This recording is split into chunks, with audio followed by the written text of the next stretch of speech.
Hello students, welcome to my channel make class by Kaushik sir. ये हमारा lecture number 12 है unit 1 का। और आज हम लोग नए अगले सेक्शन में जाने वाले हैं यूनिट 1 के, जिसका नाम है कॉम्पोजिशन ऑफ फोर्सेस। तो अब दो तरह की बात हुई, एक रिजोल्यूशन था, दूसरा कॉम्पोजिशन है।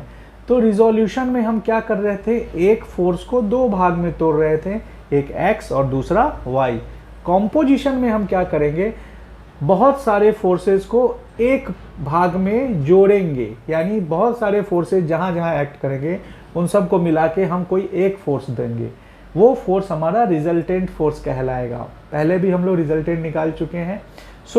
यहाँ पे जो डेफिनेशन है उसको समझ लेते हैं। क्या बोलता है, the process of finding out the resultant force. क्या निकालने के अब प्रोसेस को हम लोग बोल रहे हैं, जो रिजल्टेंट फोर्स है उसको निकालने का जो प्रोसेस है, जो विधि है, of a number of forces. किनका रिजल्टेंट फोर्स, बहुत सारे फोर्सेस का रिजल्टेंट फोर्स। ठीक है, एक्टिंग ऑन ए पार्टिकल, किसी वस्तु पे यदि वो एक्ट कर रहे हैं, वो लग रहे हैं या फिर कोई बॉडी पे लग रहे हैं, उनको बोला जाता है कॉम्पोजिशन ऑफ फोर्स। यानी कि कॉम्पोजिशन ऑफ फोर्स में हम लोग बहुत सारे फोर्सेस के बदले एक रिजल्टेंट फोर्स निकालते हैं। ठीक है, अब रिजल्टेंट फोर्स को निकालते हैं, इसको हम लोग बोलते हैं कंपाउंडिंग ऑफ फोर्सेस। यानी कॉम्पोजिशन ऑफ फोर्सेस को हम लोग जो है, जो रिजल्टेंट निकालने की प्रक्रिया है, उसको हम लोग कंपाउंडिंग ऑफ फोर्सेस भी बोलते हैं। ठीक है, अब इसमें जो है बहुत सारे मेथड्स हैं, जैसे कि एनालिटिकल मेथड है एंड प्रिंसिपल ऑफ रिजोल्यूशन है। इसके दो मेथड्स हैं, analytical method and principle of resolution, और दूसरा है प्रिंसिपल ऑफ रिजोल्यूशन। लेकिन इसमें आगे बढ़ने से पहले मैं आपको रिजल्टेंट की डेफिनेशन देना चाहता हूं। ठीक है, तो पहले देख लेते हैं कि रिजल्टेंट क्या होता है। ये हमारा रिजल्टेंट फोर्स है, इसको समझना बहुत जरूरी है। ये क्या बोलता है कि if a number of forces, यानी कि बहुत सारे forces acting on a particle, कहाँ पे एक्ट कर रहे हैं, किसी पार्टिकल के ऊपर एक्ट कर रहे हैं, किसी बॉडी के ऊपर एक्ट कर रहे हैं। तो मैं यहाँ पे बना लेता हूँ एक बॉडी और इस पे लगा देता हूँ ढेर सारे फोर्स, एक फोर्स इधर से, एक फोर्स इधर से और एक फोर्स इधर से। F1, F2, F3, तीन फोर्स जो है इस बॉडी के ऊपर एक्ट कर रहा है। ठीक है, देन फिर क्या होगा, it is possible to replace all these forces by a single force. यानी ये संभव है कि इन तीनों फोर्स के बदले में जो है हम कोई एक फोर्स लगाएं। यानी अगर हम इसको यहाँ फिर से बना देते हैं एक बॉडी को, तो मान लीजिए कि वो फोर्स हमारा कुछ इस तरह लग रहा है। ठीक है, वो फोर्स हमारा इन तीनों फोर्स के बदले में कुछ इस तरह लग रहा है। इसको R से रिप्रेजेंट करते हैं। ठीक है, क्या बोल रहा है, which would produce the same effect on that particle as produced by all the given forces. क्या बोल रहा है, इन सभी फोर्सेस के वजह से जो इफेक्ट आपके इस बॉडी के ऊपर हो रहा था, वही इफेक्ट आपका अब भी हो रहा है। ठीक है, अगर वही इफेक्ट आपका अब भी हो रहा है तो ये आपका जो फोर्स कहलाएगा। मतलब इन तीनों के बदले आपने यहाँ पे फोर्स लगाया है, एक फोर्स, तो ये एक फोर्स जो है वो क्या कहलाएगा, that single force is called resultant of all the given forces. यानी ये सिंगल फोर्स जो है ये आपका इन तीनों फोर्सेस का रिजल्टेंट कहलाएगा।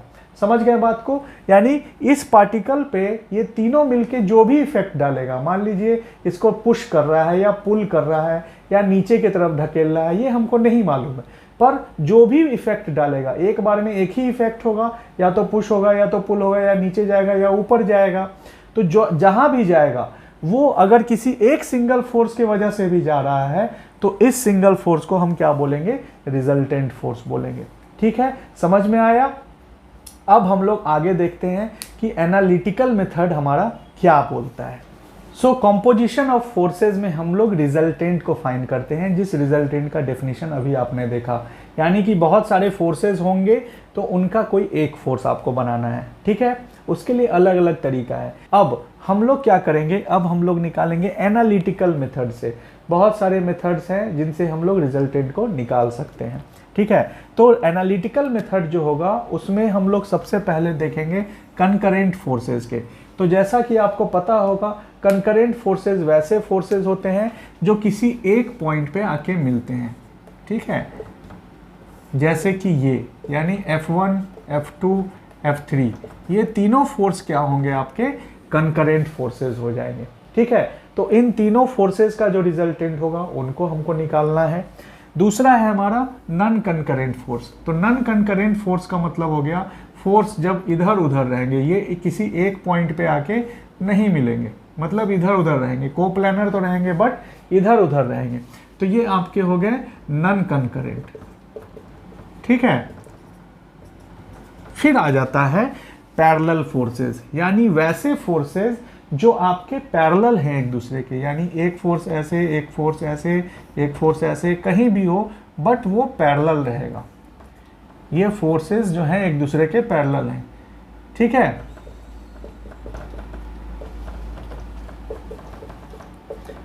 तो इन तीनों केसेस में जो है हम लोगों को रिजल्टेंट फोर्स निकाल करके देखना है। इसके लिए कुछ लॉज भी बनाए गए हैं, जिसमें सबसे मुख्य लॉ है हमारा पैरेललोग्राम लॉ,